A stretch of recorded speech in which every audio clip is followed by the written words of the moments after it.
नमस्कार मैत्रिणींनो, आज आपण खूप चविष्ट आणि झटपट बनणारा बटाट्याचा पराठा कसा करायचा ते पाहणार आहोत। चला तर रेसिपीला सुरुवात करूया। त्यासाठी मी वाटण्यासाठी घेतलेला आहे हिरवी मिरची, लसूण, अद्रक आणि कोथिंबीर याचं वाटण छान बारीक करून घेतलेलं आहे। त्यानंतर उकडलेले बटाटे आपण स्मॅश करून घेणार आहोत।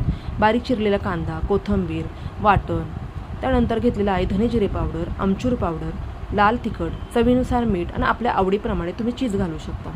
त्यानंतर आपण याचं मिश्रण एकत्र करून घेणार आहोत आणि छोटे छोटे गोळे एकसारखे बनवून घ्यायचे आहेत। आता पीठही छान आपलं भिजलेलं आहे, तर त्याचे 2 गोळे बनवून घेणार आहोत आणि छान अशा 2 पोळ्या लाटून घेणार आहोत। त्यानंतर त्यावरती थोडंसं तेल टाकून आपण थोडंसं पीठ टाकून घ्यायचं आहे आणि एकदम असं त्याचे छान रोल बनवायचा आहे।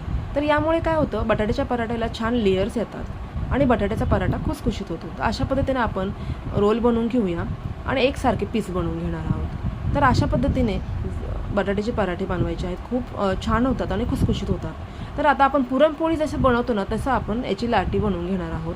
त्यामध्ये हे जे मिश्रण होतं ते भरून घेऊया आणि छान असं एकसारखं हलक्या हाताने छान पराठा लाटून घेऊया।